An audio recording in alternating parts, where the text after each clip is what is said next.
So, welcome to the course Unit 3, the CGS process of provisions of RA 7160. So, this discussion is recorded. So, kung meron kayong tanong, you can raise your hand or just use the chat button. Okay po? So, let's start. So, the topics for today, we have the CGS as a system and a process, the stages of criminal justice process, terms to ponder, and the RA 7160. So, a while ago, I told you, nakalagay sa mismong instructions na watch muna kayo ng mga katarungang pambarangay law na nilagay ko na sa mismong, saan? Sa mismong canvas. Ewan ko kung pinanood nyo. Kaya ang ginawa ko, instead of playing music sa ating Google Meet, ang ginawa ko na lang, for sure, yung iba kasi hindi nanood, pinay ko na lang siya dito. Anyway, kasi, those are just some examples of explanations about katarungang pambarangay law. Meron akong napili na isa doon na papanoorin natin mamaya. Kasi if iisa-isahin natin sila, mas nakita ko kasi, dahil lawyer yung mga nag-discuss doon, mas madali siyang intindihin. And it is for you, okay, para mas well-known kayo sa ating katarungang pambarangay law, or yung RA 7160. So let's start with this. The philosophies behind the criminal justice system. We have three approaches usually, okay? The adversarial, inquisitorial, and the mix. Yung mix, it is just combination of adversarial and inquisitorial. So let's start first with the adversarial approach. So what is the adversarial approach? The adversarial approach assumes innocence. Okay? The adversarial approach assumes innocence. The prosecutor representing the state must prove the guilt. The adversarial approach requires that the proper procedures are followed, procedures designed to protect the rights of the accused. So the adversary system embodies the basic concept of equal protection and due process of law. These concepts are necessary in order to create a system in which the accused has a fair chance against the tremendous powers of the prosecutors and the resources of the state. Okay, ganito kasi yan. Natatandaan nyo ba na meron tayong warrant of arrest and meron din tayo ng arrest without warrant? Diba? Basic knowledge natin na kapag ang isang tao uhulihin, kailangan merong warrant of arrest. Okay, diba? Dapat merong warrant of arrest. Kapag ang isang tao hinuli with warrant of arrest, therefore, ang approach po na ginagamit natin is adversarial approach. Bakit? Kasi sa adversarial approach, we are assuming innocence. Okay? We are assuming innocence at sino dapat ang magpatunay na siya ay may kasalanan? Okay? Ang ating prosecutor. So, ibig sabihin, sa adversarial approach, sinusundan po natin ng due process of law. Okay? Again, sinusundan po natin ang due process of law. Yun ang adversarial approach. Okay? Kabaligtaran sa inquisitorial approach. Ano naman yung inquisitorial approach? The inquisitorial system assumes guilt.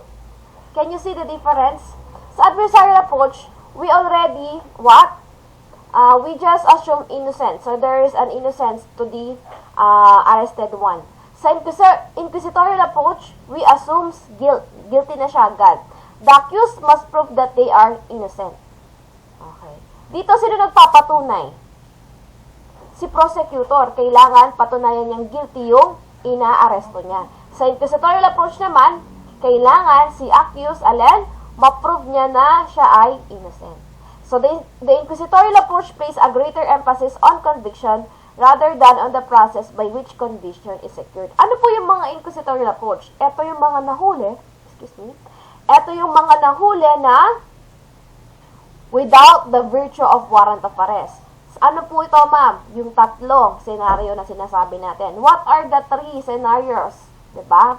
Ito hindi yan nakasulat sa PowerPoint, so just take note. What are the three scenarios, diba, na pwede mong hulihin yung isang tao kahit walang warrant of arrest? Number 1, in flagrante delicto. Though ulitin naman natin to sa sa law enforcement. In flagrante delicto, or yung tinatawag nating caught in the act. Ibig sabihin ng in flagrante delicto or caught in the act, it means nahuli siya dahil sa aktong ginagawa niya. For example, okay? For example, si Christian Joseph, okay? Nagda-drug siya. Kahit walang warrant of arrest, kung nakita siya ng isang pulis, huhulihin niya, okay lang. Kasi bakit? In flagrante delicto. It means caught in the act. Another one. Second scenario. What are the things na pwede kang hulihin na kahit wala pang warrant of arrest? For example, yung tinatawag naman natin na the person is going to hindi, theft. No, senaryo. Pag sinabi nating senaryo, makinig kayo. Pumatay. No, ganito ha, scenarios. Ibig sabihin, we have different scenarios. Okay? Ibig sabihin, kailangan na ganito yung kanyang element. Kasi may mga pumatay na wala namang nakakita, so therefore, hindi siya agad huhulihin. Kailangan may warrant of arrest muna. Kasi ganito, makinig kayo ha, dalawa ang paghuli sa isang tao. Kapag adversarial approach, okay, kailangan may warrant of arrest ka. Yun ang nasa batas. Kailangan susundan mo yun kasi nga meron tayong human rights, di ba? Meron tayong Bill of Rights, meron tayong sinusundan na batas para sa mga akusado, the rights of the accused. So, kailangan may warrant of arrest. Karapatan nyo yun bilang tao na bago ka hulihin, kailangan may warrant of arrest. Nagkakaintindihan tayo. Pero, okay, meron din karapatan yung mga authority na hulihin ng isang tao kahit walang warrant of arrest. At kapag yun ang ginawa natin, yun ang tinatawag nating inquisitorial approach. Bakit? Okay? Kasi napasok sa tatlong elements yung tinatawag nating o yung ginawa ng isang tao. For example nga, caught in the act o yung tinatawag nating in flagrante delicto. Ibig sabihin, anong nangyari? In the act. Caught in the act, ibig sabihin, nahuli siya sa akto na siya yung gumagawa. Just an example, nagdadrugs nga si Christian Joseph. O, biglang dumaan yung pulis. Walang warrant of arrest. Itong si pulis, sabihin natin yung pulis, si Barnabas. O, tanong, pwede niya bang hulihin? Yes, kasi that is a caught in the act. But the general rule, always remember, general rule, no one should be arrested without warrant of arrest. But there is an exemption. Ito yung nga tinatawag nating inquisitorial approach or yung tatlong tinatawag nating circumstances wherein we can arrest a person without the virtue of warrant of arrest. Number 1 ngayon, caught in the act or in flagrante delicto. Second, ano naman yung second? Yung tinatawag natin na the crime has just been committed or the crime is just about to happen or the crime is about to happen. For example, paano yun? Gagawin pa lang, okay? Ginagawa or kagagawa pa lang. Okay? Gagawin pa lang, kagagawa pa lang, or ginagawa pa lang. Naiintindihan ko ba? For example, okay, what do you call this one? For example, iba kasi yung caught in the act doon sa meron kang personal knowledge eh. Diba? Balik tayo ha. Caught in the act, nakita mo talaga. Okay. Meron din na kahit hindi mo siya nakita. For example, ulitin natin. Si Christopher Joseph naman, ay Christopher na lang, okay? Si Christopher, okay, meron siyang pinatay. Okay? Sabihin na nating murder, may pinatay siya. Ngayon, sa isang kwarto yun, sabihin natin sa Fatima, may 2 kwarto. Okay? Si Christopher, pumatay siya ng isang tao. Ngayon, walang nakakita sa kanila. Okay? Walang nakakita sa kanila. Okay po. Tapos, ang mangyayari, dadaan si Christine Yutok. Makikita niya si Christopher. May dalang kutsilyo at duguan. Okay? May dalang kutsilyo at duguan. Tatanungin ko kayo, si Christine Yutok kasi pulis siya. Meron siyang narinig na tulong. Sabi niya ganyan. Eh dahil nakita niya si Christopher na dumadaan, okay, na may kutsilyo, hinuli niya. Hinuli niya. Tatanungin ko kayo, pwede bang huliin ni Christian Newton si Christopher kahit hindi niya nakita yon? Ha? Pwede niyang hulihin? Probably yes, ma'am. Probably yes. Pwede Kasi po. based on the personal knowledge. Sarili na po. Okay? But not, based on personal knowledge, but not in caught in the act. Kasi sa caught in the act, ikaw mismo nakita mo or nahuli mo. Ibig sabihin, nakita mo siya. Pero doon sa tinatawag nating personal knowledge, hindi naman nakita ni Christine Newton, di ba? Nakita ba niya? Ibig sabihin, the crime has just been committed. Nakita yung pinagkaiba nung caught in the act and the crime has just been committed? Yes po. Ha? Nakita niyo ba? Or hindi pa rin? Yes po. Okay.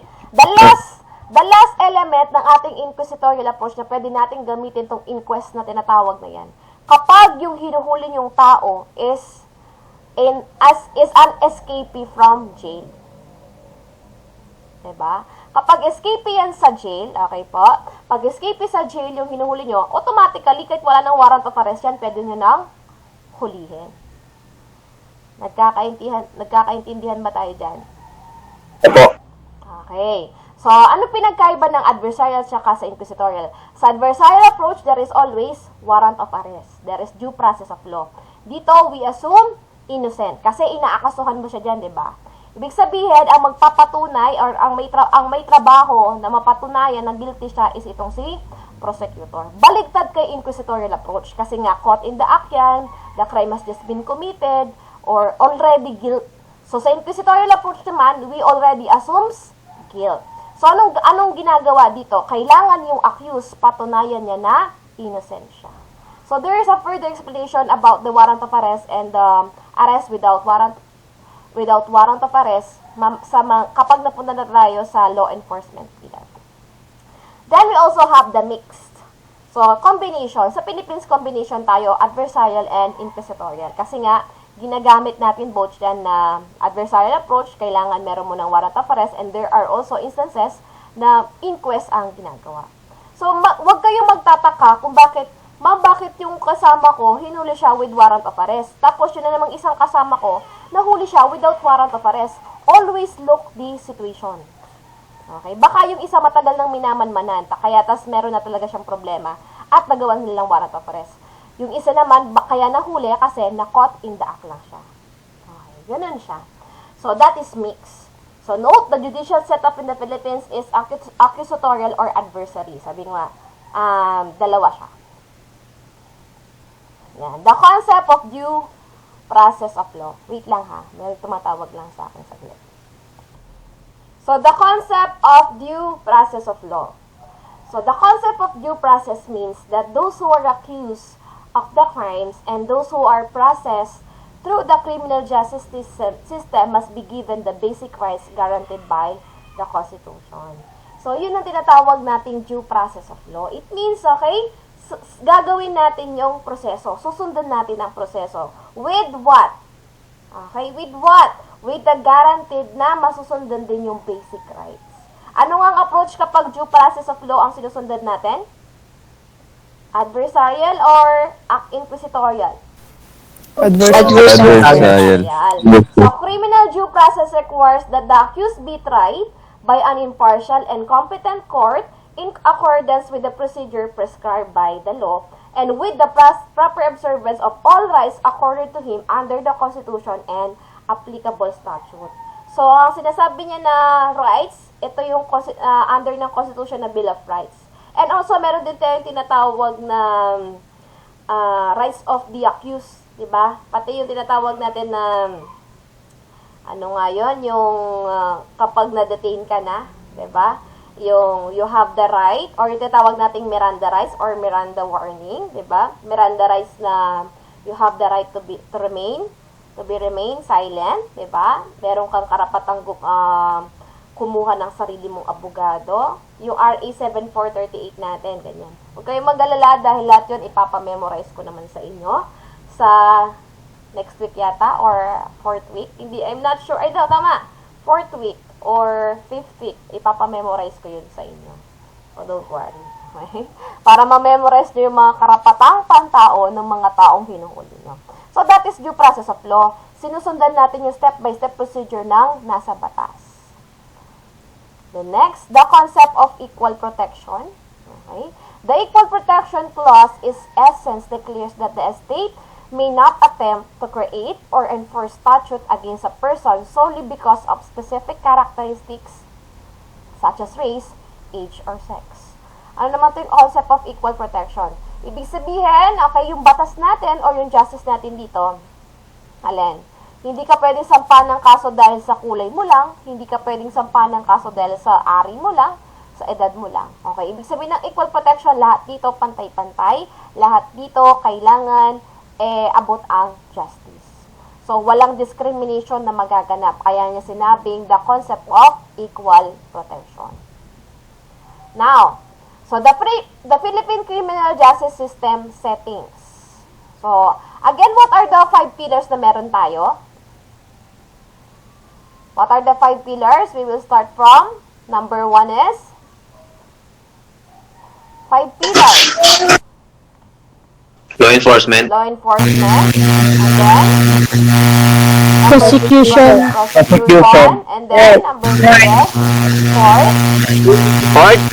And then, Correct. correction. Correction. And then, last one is the, Communication. anong communication? Community. Community. Okay? Community. Communication. Okay. So, the law enforcement, or yung tinatawag natin sa law enforcement, okay, the law enforcement, particularly the PNP. Usually, okay, yung sa law enforcement natin is yung PNP. Pero, hindi ibig sabihin nun, mag-stop lang doon ng law enforcement. We have different agencies na kabilang po sa law enforcement. Pero, ang basic na law enforcement natin sa ating criminal justice system is the PNP. So, PNP is under the Department of Interior and Local Government.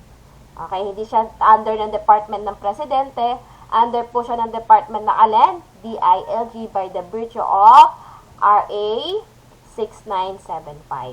So, while the National Bureau of Investigation is an agency attached to the Department of Justice. Kaya kung mapapansin nyo, okay, sa mga kaso, 'di ba? Bakit po ganun, ma'am? Gumawa na ng investigation itong sa police, tapos iba pa rin yung sa investigation ng sa NBI. Okay. Kasi magkaiba po sila ng agency or magkaiba po sila ng department.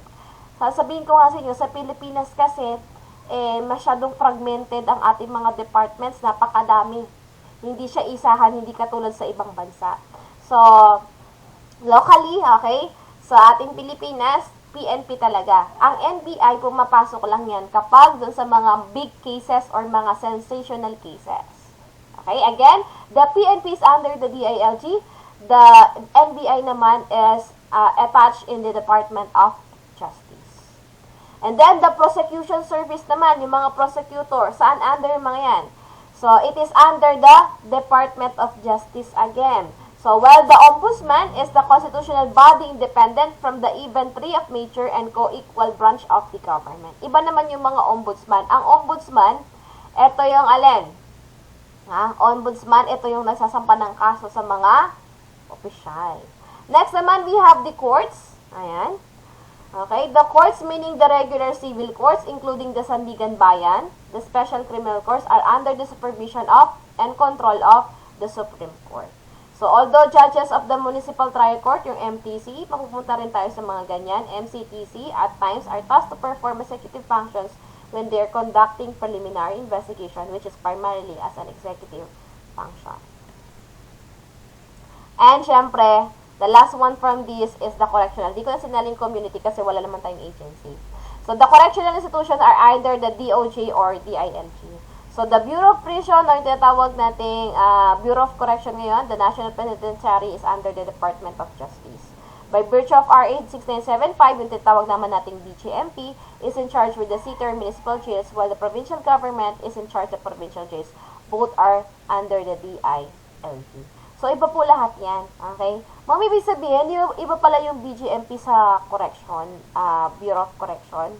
Yes, magkaiba na naman. Okay. Mapupunta rin tayo dyan sa mga correction na yan at mapapaisip kayo, ba't kaya nila pinaghiwalay-hulay pa? Diba? So, next, let's down to the last topic. Itong tinatawag nating Barangay Conciliation Act or yung RA 7160 or Katarungang Pambarangay, the Local Government Code of 1991. Are you aware with this? Aware ba kayo sa ating Katarungang Pambarangay? Ngayon lang, ma'am. Ngayon lang, di ba? Pero matagal na pong nag-i-exist yan. Okay? Matagal nang nag-i-exist yan. So, Republic Act number 7160, it is an act providing for the Local Government Code of 1991. So, there are certain cases wherein hindi agad, tawag dito, dinadala po sa kapulisan. Okay?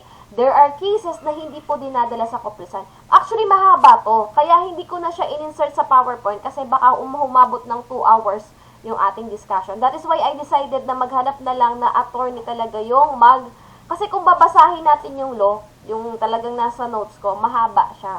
So, naghanap ako ng summary na magkukwento, na katulad din naman ng pagkukwento niya is, pero provide ko pa rin yung law sa canvas nyo, so you need to read that. At saka yung mismong, if you have any questions. So, what superseded this, the 1508? It was superseded by Chapter 7, Section 399 to 422 of RA 7160. So, Katarungang Pambarangay, this is the Barangay Conciliation. Ibig sabihin, nagkakaroon po ng pagkakaayos sa barangay.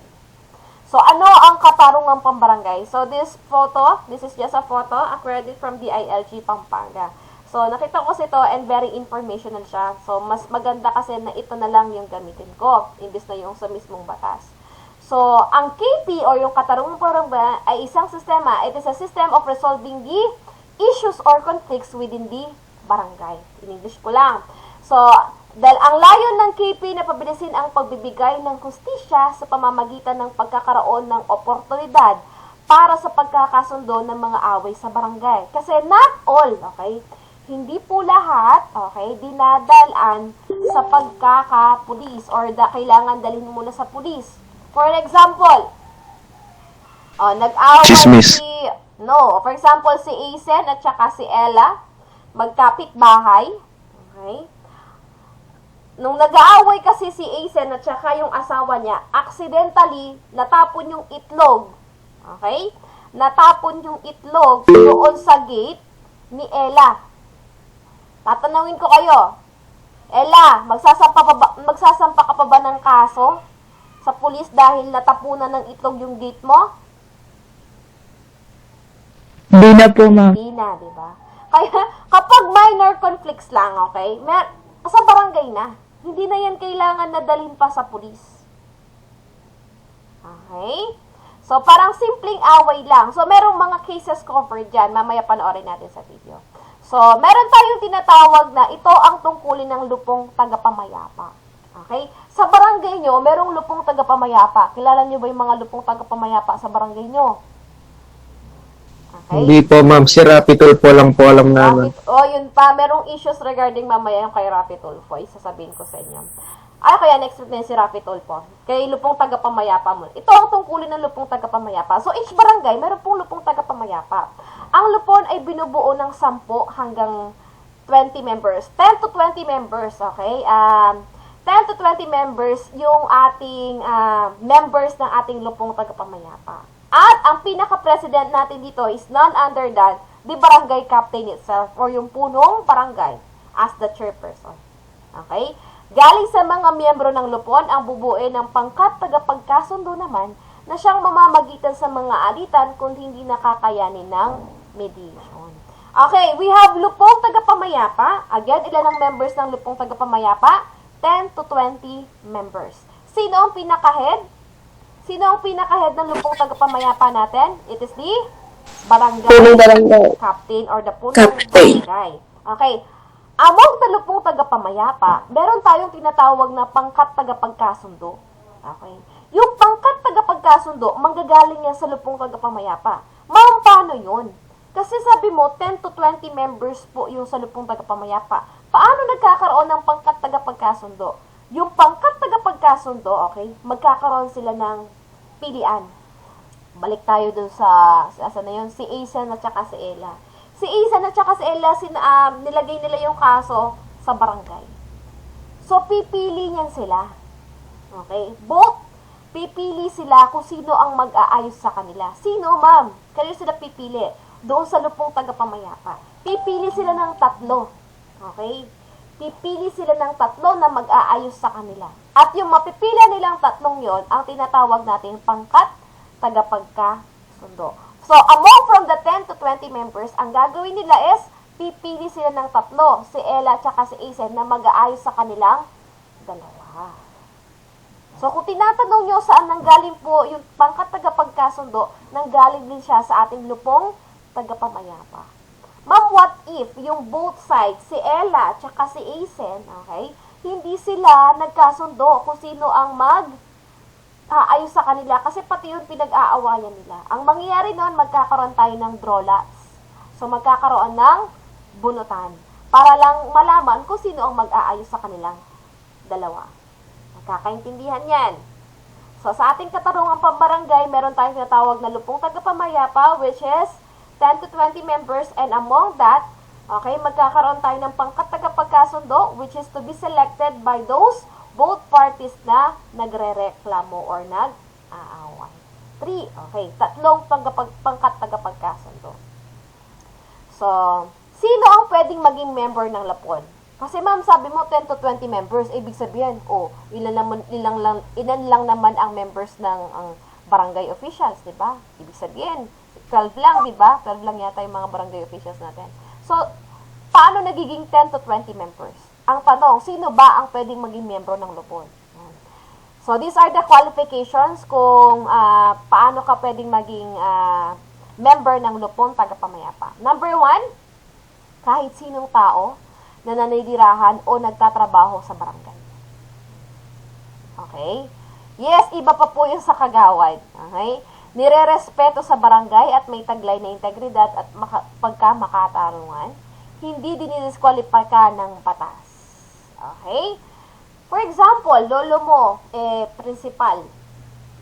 Okay? Tapos, lolo mo ay principal lang. And then, nagkaroon ng naghanap sila ng member ng lupon.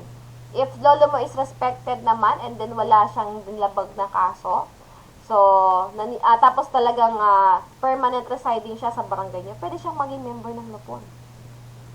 Ma'am, iba pa po dito yung mga kagawad? Yes, iba pa po dito. Okay. So, what are the disqualifications kung bakit hindi ka pwede maging member ng lupon? Mga nahatulan ng kaso na may kaparusahan ng disqualification sa paghawak ng anumang public office. Mga minors, mga aktibong miyembro ng armed forces, bawal po yan.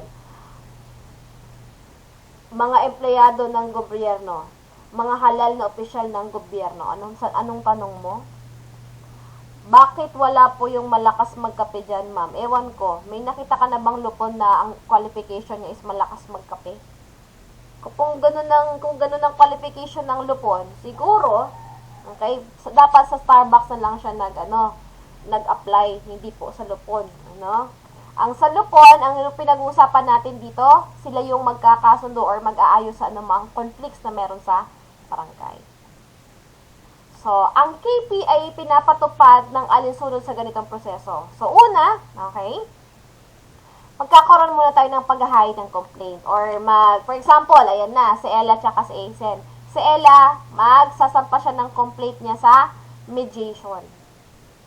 Okay? Ang mediation, ito muna yung ginagawa ng chairman or nung barangay. Kapag hindi sila nagkasundo dun sa mediation na yon, doon palang papasok yung tinatawag nating conciliation. Papasok na yung pangkat tagapagkasundo. Okay? What if po, okay, dun pa lang sa mediation, nagkasundo na sila. If the mediation succeeds, saan siya pupunta?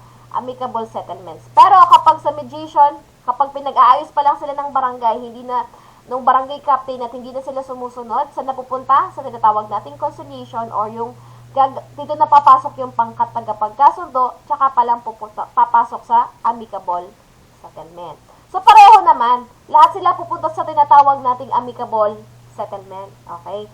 Pwede nga lang if nagkasundo na sila dahil nung kinausap sila ng barangay captain, or kung nag-failed naman sila kahit kinausap na sila ng barangay captain, doon palang papasok si pangkat tagapagkasundo or tinatawag nating conciliation. So, at the end, pupunta sila sa amicable settlement or yung mapayapang kasunduan. After nun, pagpapatupad ng kasunduan na tinatawag nating execution. For example, bigyan ko ng example ulit, si Ella tsaka si Ese na naman. So, si Ella nagsampa ng kaso or nag-file siya ng complaint niya sa barangay captain. Anong gagawin ni barangay captain? Tatawagin niya si Asen yan. So, tatry niyang pag-usapin or tatry niyang ipagkaayos kayong dalawa. Sabihin na natin ang barangay captain natin si Vladimir. Si Vladimir, sabi niya, Ella, Asen, mag-sorry ka kay Ella kung hindi mo naman palang sinasadya na mabasagan ng itlog yung gate niya. Ganyan. Kapag si Ella at si Asen nagkasundo dahil lang sa pakikipag-usap ni Vladimir sa kanila as a barangay captain or lupon chairman, therefore, automatically, saan sila pupunta? Amicable settlement agad or tinatawag nating mapayapang kasunduan. Pero, for example, matigas si Ella, ayaw niya ng sorry lang. Gusto niya may damage permission, ganyan-ganyan. Kapag hindi na kaya ng powers ni Vladimir, okay, as a barangay captain, pupunta sila sa tinatawag nating conciliation. Diyan pa lang papasok yung tinatawag nating pangkat tagapagkasundo. Again, paano nga napipili yung pangkat tagapagkasundo? Kanino sila napipili? From? Barangay captain. No, sino ang saan napipili yung tagapagkasundo? Yung tatlong members. Lupon, taga-mabaya Parties. From Lupon. Tagapamaya. Taga-may. Sino ang pipili sa kanila? Sa pangkat tagapagkasundo? Di ba Yung mga Yung both parties, ma'am. yung Reklamo po. mga nagre-reklamo. What if yung mga nagre-reklamo yun, hindi sila nagkasundo? Sinong mag-aayos sa kanila? Magkakaroon tayo ng tinatawag na Bintan. drawlats. Punutan. So, yung trabaho na ng pangkat tagapagkasundo is for the conciliation or pag-ayusin sila. So, magkakaroon ng parang mini-hearing yan sa barangay. Ito yung mga pinapatawag sa barangay. Ganyan. So, after nun, kapag natapos na yung conciliation, doon pa lang tayo pupunta sa ating amicable settlement. Yan. So, after ng conciliation, doon pa lang sa amicable settlement. And then, kapag nandun na yung amicable settlement or yung mapayapang kasunduan, doon pa lang pupunta yung execution or paano nila papatupad kung ano man yung napagkasunduan nila.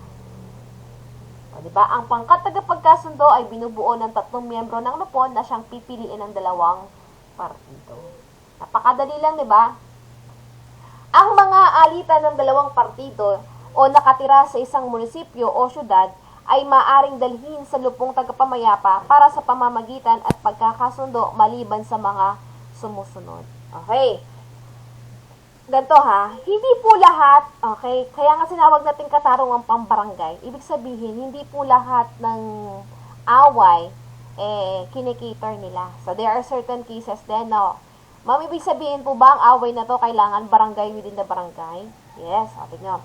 Ang lupon ay walang otoridad sa mga kaso na what are the cases, diba? What are the cases na hindi pasok or hindi pwedeng makailam yung lupon? Or for example, automatically kailangan sa pulis na. Ano yon?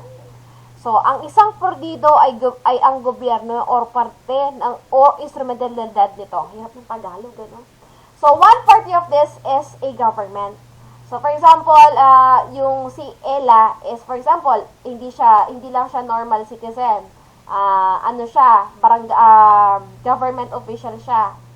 Tapos, ang natamaan kasi ni Asen is yung sasakyan niyang ginagamit for her work in government. So, kapag ang isang party sa nag-aaway is a member of the government official, therefore, hindi siya pwedeng hawakan ng katarungang pambarangay. So, ang isang partido ay isang empleyado ng gobyerno. Basta kapag within the government, hindi pwede. Ang isang empleyado ng gobyerno at ang reklamo ay may kinalaman sa kanyang opisyal na trabaho. For example, si Ian Dizon is isang, alam mo yung trabaho niya na sa kanya nagbabayad ng tax. Ngayon, nagalit sa kanya si Jefferson kasi napakalakas niyang feeling niya, ang taas ng binabayad niya sa tax. Dahil magkabarangay sila, pwede ba niyang isampa yun sa ating katarungang pambarangay law? Tatanungin ko kayo. For example, si Ian Dizon, siya yung sa munisipyo kung saan kayo nagbabayad ng tax. Okay? Ngayon, si Jefferson, kukuhanin niya yung tax niya, masyadong mahal. Feeling niya, dinadaya siya ni Ian Dizon. Okay, feeling niya dahil magkapit-bahay sila, baka dinodoble ni Ian Dizon yung kanyang babayaran sa tax.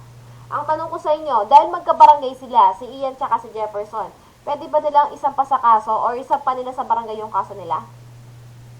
Hindi. Hindi. Kasi, ang pinag-usapan natin dito, si Ian Dizon ay isang government employee at ang nireklamo sa kanya ni Jefferson is in the nature of his work as a kung saan nagbabayad ng tax sa mismong munisipyo. So, bawal po yung mga yan. Mga kaparusahan na pagkakulong ng mahigit sa 1 taon o multa ng higit sa 5,000. So, for example, ang kaso or yung pinag-uawayan nila, kapag nakita nila na yung kaso na yan mag-i-exceed na ng 1 taon yung pagkakakulong, therefore, hindi pwedeng i-entertain yan ng police. Kailangan dalhin na yan sa for example, I'm sorry. Hindi na yan pwedeng i-entertain ng barangay, okay? Kailangan dalhin na yan sa police. Again, kapag, okay, ang kino-complain na kaso has the, has the penalty of 1 year punishment or 1 year sa kulungan, plus yung may fine na 5,000 pesos, therefore, hindi po pwede. Okay? Ang pwede lang i-entertain ng barangay kapag ang kaso hindi aabot yung pagkakulong ng 1 taon at yung fine na 5,000 below. Okay? Pero kapag yan is 5,000 above na, okay, 5,000 above na and more than 1 year na yung ating pinag-uusapan na kaso, therefore sa police na po yan. Next, walang pribadong partido na inirereklamo. There's no private offended party. Ang alitan ay tungkol sa real properties. Kapag real properties na sa magkaibang munisipyo o syudad, maliban kung magkasundo ang mga partido na iahay ng alitan sa isang lupon. For example, real properties na o barangay na ng De La Paz at saka Sindalan, ganyan. Isa lang ba yun o di ko alam kung isa lang yun or what, di ba? De La Paz or Sindalan, ganyan. Kapag two separate barangays na or two different cities na ang pinag-uusapan, hindi na yan pwedeng ilagay sa katarungang pambarangay. Kasi alam ko, okay, ang katarungang pambarangay, always kung ano lang yung involved sa mismong barangay. Kapag ang kalaban mo is from another barangay, unless ikaw mismo or kayo mismo na pagkasunduan nyo na sa isang barangay nyo pag-ayusin, okay lang.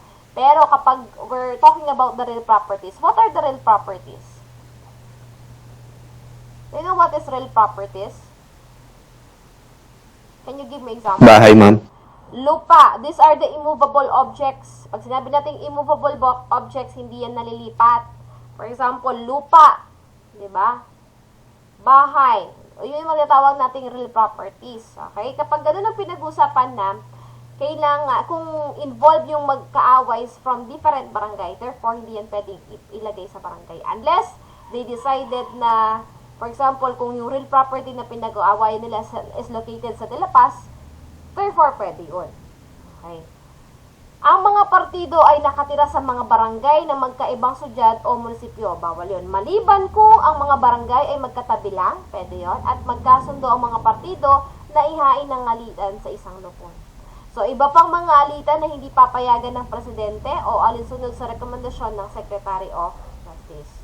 Always remember, ang katarungang pambarangay, ang kinikiter lang niya is the cases within its barangay. For example, De La Paz lang. O for example, ma'am, what if may real property? If yung real property na yun located naman sa De La Paz, at nagkasundo yung dalawang nag-aaway na sa De La Paz, walang problema. Kahit na ano pa sila na from different barangay, if ang pinag-uusapan naman nilang real property is located within that barangay, okay lang. So, let's watch this one about the katarungang pambarangay law para mas ma-enlighten or ma-enhance ang inyong kaalaman about katarungang pambarangay. So, bear with this kasi dito ko rin kinuha yung mga tanong sa quizzes niya. Ang pagkamit katarungan ng mga mahihirap ay nasa katarungang pambarangay. Ang katarungang pambarangay o ang Barangay Justice System ay isang matiwasay at patas na pamamaraan ng pagsasaayos ng mga sigalot o gulo sa mga pamayanan. Idinudulog ng mga mamamayan ang kanilang mga hinaing o reklamo sa lupong tagapamayapa upang maayos ang mga simpleng sigalot sa komunidad. Itanong mo kay Buko.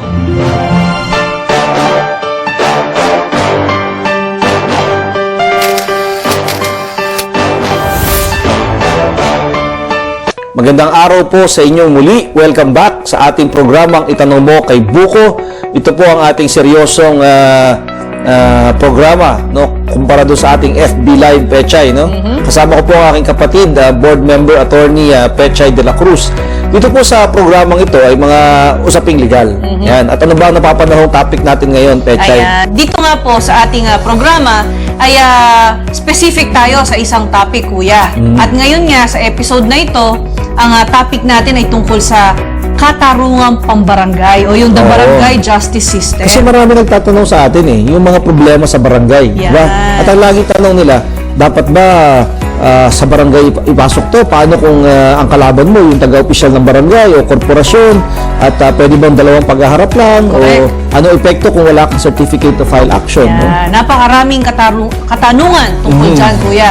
So, para mas malinawan muna sila, bigyan siguro natin sila, kuya, ng overview ng ating barangay justice system. Yes. O alam mo, Pechay, marami kasi ang nagtatanong dyan. No? So ito, bibigyan ko sila ng PowerPoint presentation para makita nila. So dito, ang abogado hindi pinapayagan sa barangay. Alam mo ba yan? Naku, bawal ang mga abogado dyan eh. Kasi ang abogado ron nagpapatagal ng proceedings, no? Kaya hindi sila Hindi pala pwedeng bida-bida ang abogado dyan. Oo, bawal. Except kung siya yung partido. Siya yung nagre-reklamo, ipinagre-reklamo. Ngayon, kung ang mga nagre-reklamo ay hindi nakatira sa iisang barangay, hindi nila kinakailangan dumaan sa katarungang pambarangay. Kasi yung katarungang pambarangay ay para lamang sa mga nakatira sa iisang barangay. At merong mga exceptions kasi na pwedeng dumiretso ka na sa hukuman nang hindi kinakailangan dumaan. At mamaya tatalakayin natin yan. No? So ito, mga pasimula pa lang ito, mga overview. Also, pagka nagkasundo kayo sa barangay, abay parang desisyon niya ng korte. Pag hindi mo sinunod yan, pwede kang ma-contempt. At yun ay pwede mo ipa-execute sa MTC na parang desisyon ng Municipal or Metropolitan Trial Court.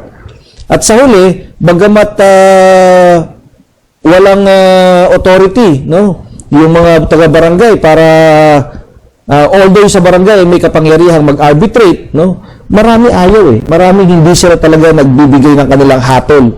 Pinagkakasundo lang talaga nila. No? Yan. So, yun ang mga karaniwang tanong dyan. At kahit na ito yung natawag na barangay justice system, wala naman talagang barangay court. Hindi naman talaga korte yan. Yan yung mga tagapagpayapa o tagapagkasundo lang. Yan. So, yun ang mga overview natin, Pechay. Yan. Ayan. Ano naman ba yung tatlong parte ng barangay justice system, Attorney Buko? Okay. Alam mo, Pechay, maraming nagtataka kung bakit may katarungang pambarangay. Hindi nila alam, may tatlong bahagi yan. Hindi lang si kapitan yan. Ang katarungang pambarangay may tatlong bahagi. Una, yung kay barangay captain. Yung siya nag-aayos sa magkabilang panig. Pangalawa, merong tinatawag na lupong tagapamayapa. At pangatlo, merong tinatawag na pangkat tagapagkasundo. So, yung lupon ay mas malaki at yung pangkat, yun lang yung naka-assign dun sa specific na kasong yan. Yan. Oo. Okay. Ano naman ba, Kuya Buko, yung mga requisitos para mag-apply o gamitin itong barangay justice system? Kasi hindi lahat ng usapin kailangan idaan sa barangay. No, ito ang mga kailangan para dumaan siya sa barangay. No? Ito yung mga requisites for the barangay justice system to apply. Una, dapat nakatira kayo sa iisang barangay. Kasi kung hindi kinakailangan dumaan sa barangay justice system. Pangalawa, kung yung lupa ay matatagpuan sa magkaibang cities or municipalities, no, pwede rin pag-usapan yan sa barangay kung parehong partidos ay sumasang-ayon. Ngayon, kung ito ay usapin ng mga taong hindi nakatira sa isang barangay, pwede pa rin idaan sa barangay na gusto nila. Basta dalawa silang sumasang-ayon. Okay. Ayan. So, kailan naman ba na si kapitan yung mamamagitan, yung conciliation by the barangay captain, at paano ba yung proseso niyan? Okay. Alam mo, Pechay, hindi naman lahat ng usapin kailangan mamagitan si kapitan, no? So, sinabi natin kanina, ito yung mga requisites.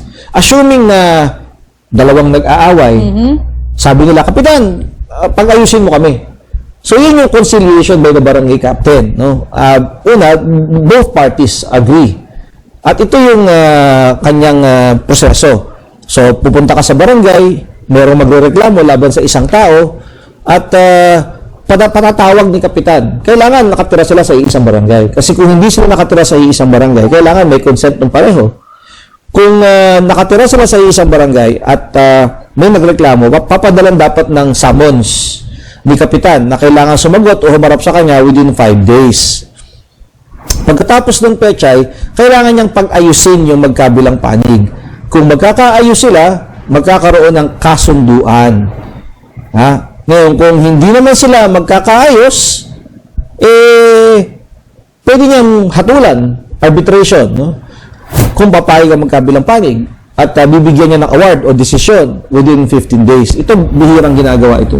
Kasi alam mo, Pechay, pagka hindi nagkakasundo, binibitawan na ng kapitan. Yun ang karaniwang nangyayari. At ipinapasa na niya sa lupon. Yan. Okay, ano naman kuya yung tinatawag na lupong tagapamayapa? At sino ba yung bumubuo ng lupong tagapamayapa? Pag hindi na kayang pag-ayusin ni kapitan ang usapin, ito'y ibinibigay sa lupong tagapamayapa. Ayan. So, ito yung tatawag nating conciliation by the lupon. Ito po yung ibig sabihin ng lupon. Ito po yung body o grupo ng tao na binubuo ng hindi bababa sa 10 at hindi hihigit sa 20 miyembro na binubuo ng mga ginagalang na tao sa barangay. At dito kinukuha yung mga pangkat o yung mga groups, no? Pag hindi na pag-ayos ni kapitan, inire-refer niya sa lupong tagapamayapa. Ngayon, itong lupong ito ay dapat buuin ni kapitan sa loob ng 15 araw pagka siya'y naupo na bilang kapitan. At bibigyan siya ng 25 pangalan na nominees at doon pipiliin, no? So, pwede kang magkomento kung ayaw mo, no? Sa mga nominees ni kapitan, basta 10 hanggang 20 miyembro itong lupong tagapamayapa. Yan. Okay. Okay. Sino naman ba kuya ang pwedeng mag-qualify dito sa lupong tagapamayapa? Pwede bang kamag-anak ni kapitan nang i-appoint na dyan? Yan. Naku, alam mo, itong mga lupon, ito yung mga iginagalang natin sa barangay, no? Ito, may PowerPoint presentation tayo dyan. Una, kailangan nakatira sa barangay o nagtatrabaho sa barangay. Pangalawa, dapat may integrity, impartiality, independence. Kung baga talagang iginagalang na padrino kung tawagin, na kayang pumadrino, kayang mag-ayos, no? At dapat hindi siya disqualified by law from holding public office. Ibig sabihin, hindi siya dapat ex-convict, hindi dapat may record, no, ng moral turpitude. Ayan. So, yung tanong mo, maaari bang italaga ng kapitan ang kanyang mga kamag-anak bilang miyembro ng lupon? Ang sagot ay yes, kasi hindi naman yan sakop ng civil service. So, hindi nag-a-apply yung rule against nepotism. Hindi sila empleyado ng pamahalaan.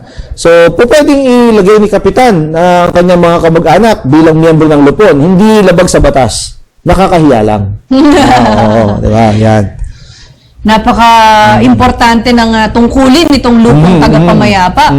Ngayon, pwede bang, kunwarit hindi nagustuhan ng sanggunian, yung isang miyembro ng lupo ng tagapamayapa, pwede ba silang magtanggal ng miyembro o palitan? Yan karaniwang tanong yan sa ating Pechay. Pag ikaw nagsiseminar ka ng mga barangay, hindi ba laging tinatanong sa atin yan? Ito, may PowerPoint tayo dyan, no? So, maaari bang tanggalin o palitan ng sanggunian, yung sangguniang barangay, no? Ang miyembro ng lupon? The answer is no. Kasi ang kapangyarihang mag-appoint ay kay kapitan. So, ang may kapangyarihan lamang magtanggal ay si kapitan. Ang tanging tungkulin ng sanggunian barangay ay alamin kung kwalipikado. Kung hindi kwalipikado, ay pwede nilang sampahan ng kaso, no? Pwede nilang kasuhan si kapitan ng abuse of authority for appointing someone who is not qualified. Pero hindi nila pwedeng tanggalin. Magkapitan muna sila. Kasi si kapitan lang ang pwedeng mag-appoint, siya lang ang pwedeng magtanggal. Yan. Okay. Sino ba, kuya, ang mga pwedeng lumapit sa barangay bilang nagre-reklamo at inirereklamo? Pwede ba dyan mga korporasyon, mga ganon? Yan. Magandang katanungan yan, Pechay, no? Ito, meron tayong PowerPoint dyan, ha? Una, individuals lang ang pwedeng magreklamo, no? Bilang complainant o respondent. Kung ang nirereklamo mo ay korporasyon, eskwelahan, kumpanya, o ang nagre-reklamo ay korporasyon, bawal yon. No complaints by or against corporations. Nakalagay sa ilalim ng Local Government Code at sa patakaran ng DOJ. So kung ang nagrereklamo ay korporasyon, pwede nang dumiretso sa hukuman. Kung ang inirereklamo ay korporasyon, ganoon din, pwede nang dumiretso sa hukuman. Yan. Okay. Okay, yung mga lumalapit kuya sa barangay para magpa-blatter ng ano mga pangyayari, paganapan, pwede bang singilin ng barangay na filing fee? Yan, ako maganda rin katanungan niya kasi hirap na hirap yung mga barangay dyan sa kabablatter. Alam mo na sa magdamag, ang dami nagpapablatter at humihingi pa ng kopya ng blatter. Ginagamit sa korte yan. So, pwede ba silang maningil ng filing fee? Pwede. Sabi ng DOJ, ito yung ating basis, no? Sa ilalim ng Section 410 ng Local Government Code, maaaring maningil ng filing fee ang barangay para sa lahat ng reklamo o blatter. May presyong itinakda. Sa ilalim ng Section 4 ng DOJ rules, ang halaga ng filing fees ay hindi bababa sa 5 piso at hindi dapat tumaas sa kada kaso na 20 pesos. 20 pesos. So, iba tinataasan para daw wala na magpa-blatter. Hindi ka rin mananalo pagka ganun. Correct. Next. Okay. Meron ba, Kuya Buko, na mga instances naman na exempted sa settlement sa barangay? Na hindi na kailangan dumaan sa barangay? Kanina pa natin sinasabi na pwedeng dumiretso. So, tama ka. Ano ba yung mga pwede nang idiretso sa korte? Hindi na kinakailangan dumaan sa barangay. Ito, marami kasi siya. So, ito, ililista natin. No? Ito yung mga exempted from settlement sa barangay, pwede ka nang dumiretso sa hukuman. So, una, kung ang kalaban mo ay taga-gobyerno, halimbawa, kagawad ng barangay, si kapitan, si SEC, si TRES, o sino mang kawani ng pamahalaan o ng national government o local government, hindi ka na kinakailangan dumaan sa barangay, pechay, no? Or halimbawa, ang parusa ng kasong sinasamba mo ay mahigit sa 1 taong pagkakakulong, diretso ka na sa korte. So, yung mga minor lang na offenses ang pwede dumaan sa barangay. Pagka mabigat na, halimbawa, ang kaso ay pang RTC na, murder, homicide, robbery, theft, yan. Pero kung ang mga kaso lang ay mga slander o yung mga malicious mischief, unjust vexation, mga pangiinis, pang-aasar, yan pwede yan sa barangay. Halimbawa, kung ang offense mo ay walang private offended party, ano ba yung mga offense na walang private offended party? Kumbaga, ito yung offenses sa pangkalahatan, no? Na walang particular na tao. Offenses against the state, halimbawa, rebellion, nagrebelde, treason, mga ganyan, subversion, o halimbawa, alarms and scandals, mga nagpaputok, nagpasabog, mga ganyan, no? Hindi na kailangan dumaan niya sa barangay. Kung ang lupa ay nasa ibang lugar, no, sa ibang bayan, o nahahati sa ibang bayan, o nakatira kayo sa magkaibang bayan o barangay. Yan. Hindi na kinakailangan dumaan yan sa barangay. Okay, Kuya. Ito, karaniwang tanong talaga sa atin, lalo na kung dalawang barangay yung involved. Gusto talagang maintindihan at malaman ng ating mga kababayan, ano ba yung mga panuntunan para malaman mo kung saang barangay ka dapat magreklamo? Yan. Naku, marami ang tatanong yan kasi may mga rules yan rules and venue ang tawag dyan. No? So, una, where the parties reside in the same barangay, nakatira sila sa isang barangay, dapat doon sa barangay na yon dalhin yung usapin. Ngayon, kung sila naman nakatira sa magkaibang barangay pero sa iisang lungsod o bayan, so ang pipili ay yung nagrereklamo. So, the dispute shall be settled in the barangay where the respondent or any of the respondents actually reside at the choice of the complainant. So, kung saan nakatira yung kanyang ipinagrereklamo, hindi doon sa kung saan siya nakatira. Dapat doon sa kung saan nakatira yung nirereklamo niya. O kaya, kung ang lupa naman ay nahahati sa dalawang barangay, doon mo i-file ang reklamo sa kung saan malaki ang bahagi ng lupa. So, saan barangay merong malaking bahagi. Kung ito naman ay tungkol sa lugar kung saan ka nagtatrabaho o sa lugar kung saan ka nag-aaral, doon mo i-file. Warrant, nasa UST ka pero nakatira ka sa Baliwag. Ang problema mo doon sa UST, may nangaasar sa'yo doon, no? May sumisipol-sipol sa'yo doon, dumadaan ka sa isang kanto. Doon mo siya ipapabarangay sa barangay na yon kung saan ka nag-aaral. Bagamat hindi ka naman nakatira doon. Ayan. So, yun ang mga panuntunan natin, Pechay. Isa pa, pagka may question tungkol sa venue, dapat sabihin mo agad. Kasi pag naghatol na yung barangay, hindi mo na yan po pwede later on i-bring up yung lack of venue. At kung meron ka mga legal question tungkol sa usaping ito, pwede ka magtanong sa Secretary of Justice. Yan. Okay. Okay. Paano kuya kung medyo mahihiyain yung nagrereklamo o di kaya yung inirereklamo? Pwede bang humarap sa barangay by proxy o may representative? O pwede ba may abogado doon? Nako. Kasi mahigpit ang pagbabawal. Bawal ang abogado doon. Ang pwede lamang magkaroon ng kinatawan ay mga minor de edad. No? Pero dadalo rin sila, pero meron silang taga-assist sa kanila. No? Na dapat hindi abogado. Ito yung ating sagot dyan sa iyong katanungan. Sa lahat ng usaping dadalhin sa barangay, kailangan nandun yung magkabilang panig. At hindi pwede ang abogado. Pero na nga lamang yung mga minor de edad at mga incompetent, yung mga mentally unstable, na po pwedeng samahan ng kamag-anak o guardian na hindi dapat abogado. Bawal talaga ang abogado sa barangay justice system. Okay. Paano naman Kuya Buko kung ipinatawag ka sa barangay pero ayaw mong umattend? Pwede ba yun na hindi ka a-attend? Yan. Alam mo, karaniwan tatanong sa atin yan. No? Yan ang pinakamadalas itanong sa atin. Attorney, nakatanggap ako ng sulat sa barangay. Dapat ba akong dumalo? Alam po ninyo, sa ilalim ng batas, ito, kung yung nagre-reklamo ang hindi dumalo, pwedeng i-dismiss yung kanyang reklamo. No? Yung ipinagre-reklamo, pag hindi dumalo, ang mangyayari lang ay itutuloy ng kapitan, bibigyan ng certificate to file action o pwedeng dalhin sa hukuman yung usapin. Hindi pwedeng pilitin. No, ang barangay ay walang kapangyarihang mamilit ng mga taong dumalo sa kanyang patawag. Okay. Ano naman ba Kuya Buko yung epekto ng settlement sa barangay? Pagka nagkaayos sila, yan ay parang desisyon ng hukuman. Ito yung ating presentasyon dyan. Sa ilalim ng article I think 417 to the amicable settlement and arbitration award shall have the force and effect of a final judgment. Para siyang desisyon ng korte. At sa loob ng 10 araw at hindi mo kinwestiyon, ay magiging final yung desisyon ng barangay. No? Kasi hindi nga lang siya tagapag-ayos. Pwede rin siyang mag-arbitrate o nabihira ang naghahatol. No? At pagka naging final ito, pwede itong ipa-execute, pwedeng ipatupad. No? Within 6 months after the award is rendered. No? So, pwede mong hingin sa korte na ito ay ipatupad. Yan. Okay. Ano naman ba Kuya Buko yung tinatawag na certificate to file action? Sino ba nag-i-issue niyan? Naku, yan ang pinaka-paboritong katanungan ng lahat ng nagpupunta sa atin, Pecha. No? Ito yung sagot natin dyan. Ayan, inayusan natin ang presentation natin. So, ang gumagawa niyan ay yung pangkat secretary na pinipirmahan ng pangkat chairman, nakalagay doon na nagharap yung magkabilang panig at hindi nagkasundo. O kung nagkasundo, ito yung kanilang kasunduan. Or hindi sila nagharap dahil hindi dumalo yung kabila. Yan. So, yun dapat ang nakalagay sa certificate to file action. At ito ay pinipirmahan ng lupon secretary, pwedeng pirmahan ng lupon chairman o ng punong barangay.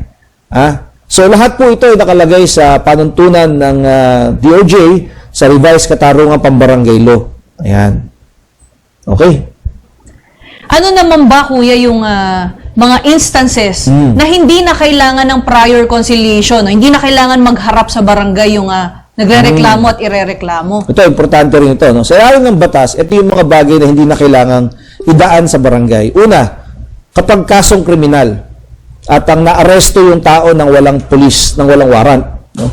At nakakulong siya, hindi mo na yan kailangan idaan sa barangay. Nakakulong na nasa korte na dapat yan. Habeas corpus proceedings. Kinuha ng tatay yung anak, o kaya nawawala ang isang tao, tinago ng pulis. So, yan din na kinakailangan idaan sa barangay yan. Susunod yung mga nangangailangan ng TRO or injunction or preliminary attachment kasi yan mga provisional remedy yan Nagmamadali yan. So, hindi na kinakailangan yan ng dumaan sa barangay. At sa huli, kapag kailangan ng isang pa sa korte dahil pag hindi sinampa, ito'y magiging barred by the statute of limitations, kailangan ng isang pa. Hindi na kinakailangan idaan sa barangay. Yan. Okay. Okay. Ano naman ba Kuya yung magiging epekto sa kaso kung walang certificate to file action? Hindi dumaan sa barangay pero kailangan at nasa proseso na dapat idaan nila sa barangay. Yung iba hindi alam na kailangan idaan sa barangay. So, dumidiretso sa korte, kahit na yung kaso nila o usapin nila, pambarangay. Ang nangyayari, nadi-dismiss. Ito yung dahilan, no?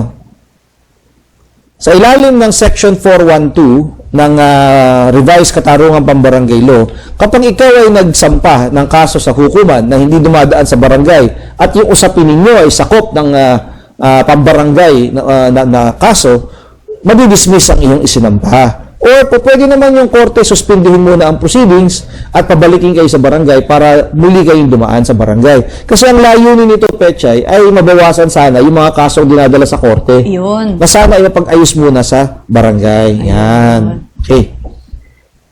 Okay, napakalinaw. At sana ay maraming natutunan, Kuya Buko, yung ating mga kababayan tungkol sa usapin ng katarungan pambarangay. Maraming salamat. Maraming salamat po sa inyong lahat. Yan. Ito pong episode na ito ay para sa ating mga kasama sa mga barangay. At gayon din sa mga mamamayan na nagtatanong kung ano ba ang mga pwede nilang dalhin na usapin sa barangay at yung pwedeng dalhin na sa korte. At sana po ay nakatulong kami sa paglilinaw ng usaping ito. Tandaan po ninyo, sa mga katanungan ninyong legal, kung meron kayong mga katanungan pa sa iba pang usaping legal, huwag niyo kalilimutan, itanong mo kay Buko. Itanong mo kay Buko. So, thank you kay Buko dahil bigyan niya tayo ng another na mas further explanation about katarungang pambarangay law. So, did you listen very well? Hello? Yes, ma'am. Do you have Yes, any ma'am. questions pa ba? Ma'am. So, i-upload ko na lang tong recorded discussion na to. So, kung gusto mo yung ulit-ulitin, pwede. So, if you don't have any question, then I will stop this recording.